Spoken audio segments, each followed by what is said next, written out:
tout simplement les dérivés usuels. Les dérivés qu'on utilise le plus souvent, c'est ce que ça voudrait dire. Ah ben voilà, c'est tout. J'ai fait la liste de toutes les dérivés usuels qu'on utilise, et puis ben voilà, c'est tout. C'est parti. Lorsque vous avez une constante par exemple k, la dérivée c'est 0. Par exemple, la dérivée de 2 c'est quoi? C'est 0. La dérivée de moins 1,5 c'est quoi? C'est 0. C'est tout. Lorsque vous avez x, par exemple, la dérivée de x c'est quoi? C'est 1. Si vous avez moins 2x, puisque la dérivée de x c'est 1, donc la dérivée de moins 2x, ah ben c'est quoi? C'est moins 2. C'est tout. Ah ben la dérivée de x ici c'est 1, donc la dérivée de moins 3,5 de x c'est quoi? C'est moins 3,5. C'est tout. Vous avez x au carré, sa dérivée, et le 2 il vient devant, ça fait 2x. Normalement, 2 moins 1. Et comme ça fait 2 moins 1, ça fait 1, on dit c'est pourquoi ça fait 2x. Donc, si vous avez x au cube, la dérivée, ça fait 3, x cube moins 1. N'est-ce pas? Chaque fois moins 1, il va rester 3x carré. Donc, la dérivée de x cube, c'est 3x carré. Si vous avez ça, moins 1,5 de x cube, ça vous fait 3 fois moins 1,5 de x cube moins 1. Ça vous fait moins 3,5 de x carré. Si vous avez ça, ça va faire moins 4. Moins 4x. Vous voyez ça, on appelle ça les dérivés usuels. Je viens ici. Si vous avez 1 sur x, ça c'est la fonction inverse, ça fait moins 1 sur x au carré. Si vous avez 1 sur x carré, sa dérivée c'est normalement la formule de 1 sur u puissance n, par exemple. Ça fait n. Sa dérivée, ça fait n u' sur u puissance n plus 1. Donc, je vais l'appliquer ici rapidement. Donc, ça va faire moins 2,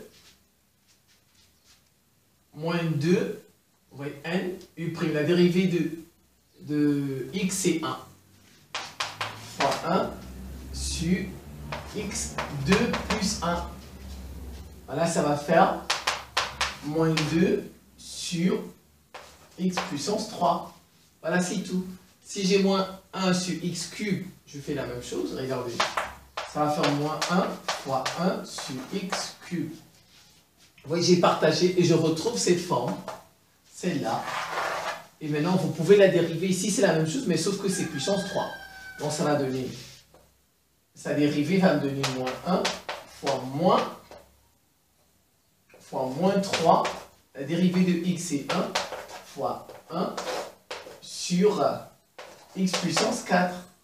Moins et moins, ça fait plus. Ça va faire 3 sur x puissance 4. La dérivée de racine de x, c'est 1 sur 2 racines de x. La dérivée de sinus de x, c'est cos x. La dérivée de cos x, c'est moins sin x. Moins sin x. Ça, c'est une fonction de puissance. Je peux l'écrire d'abord normalement. Ça me fait expo de x ln de 2. Ça, c'est une fonction puissance. Ça fait expo de x ln de 2. Si je dérive ça, ça me fait... La dérivée, ça va me faire ln de 2 expo de x ln de 2. ln de 2 expo de x ln de 2. Eh bien, c'est tout. Voilà. Je vais faire celle-ci. Moins de sin x. On sait que la dérivée de sin x, c'est cos x. Ça devient moins 2 cos x. 3 cos x. On sait que la dérivée de cos x, c'est moins sin x. Donc, ça fait moins 3 sin x. Tangente de x, sa dérivée, c'est 1 sur cos x carré. Cos carré de x, si vous voulez. Tangente de x, c'est 1 sur cos carré de x. Ça fait 1 plus tan carré de x, c'est tout. Sin 3x plus 2, c'est comme si on avait sin ax plus b. C'est tout. On dérive ça. Ça va donner 3 cos 3x plus 2. On dérive, la dérivée de 3x plus 2, ça fait 3. C'est le 3 qui vient ici. Maintenant, si j'ai cos moins 2x, ça va faire moins Moins d'abord parce que le sinus nous donne moins. Avec le moins de ça encore. Avec le moins de ça encore, ça va faire moins 2.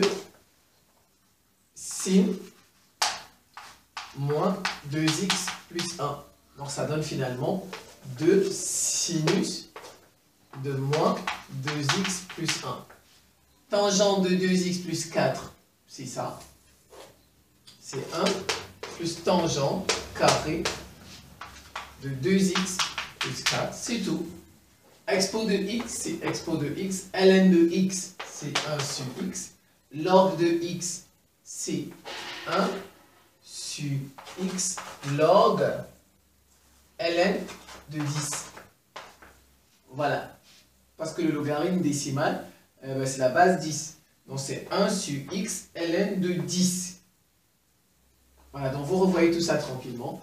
Je vous remercie pour votre attention et à très bientôt.